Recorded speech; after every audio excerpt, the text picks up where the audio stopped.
ఒక పురాతనమైన తోటలో ఒక పాము ఉండేది. దాని పేరు మందవిషుడు. ఆ పాము ముసలిదైపోయింది. ఆహారం సంపాదించుకోలేని స్థితికి వచ్చింది. అందువల్ల అది ఒక ఉపాయాన్ని ఆలోచించింది. మెల్లగా పాక్కుంటూ ఒక కొలను ఒడ్డుకు వెళ్ళి నిశ్చలంగా పడుకుంది. అలా పడుకొని ఉన్న పామును ఒక కప్ప చూసింది. పాము అలా ఉండటం దానికి ఆశ్చర్యాన్ని కలిగించింది.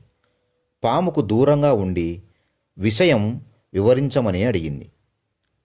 ఆ పాము, బ్రహ్మపురిలో ఉండే పురోహితుడి కుమారుణ్ణి నేను కాటువేశాను.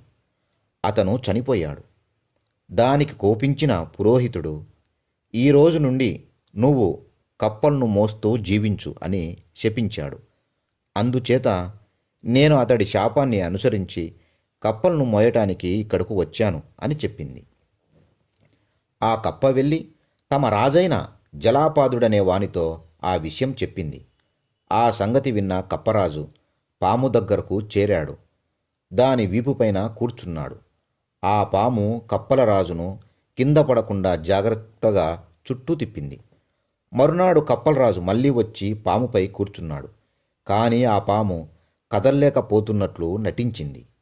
అందుకు కారణం అడిగిన రాజుకు, ఆహారం లేకపోవటం వల్ల బలాన్ని కోల్పోయాను అని చెప్పింది. అందుకు రాజు రోజు ఒక కప్పను ఆహారంగా ఇస్తానన్నాడు. ఆ రోజు ఒక కప్పను పాముకు అర్పించాడు. ఇలా ప్రతిరోజూ జరిగింది. కప్పలన్నీ అయిపోయాయి. చివరకు కప్పలరాజు మాత్రం మిగిలాడు. పాము అతన్నీ తినేసింది. అవసరం కోసం శత్రువును వీపుపైన ఉంచుకొని కూడా మోయాలి.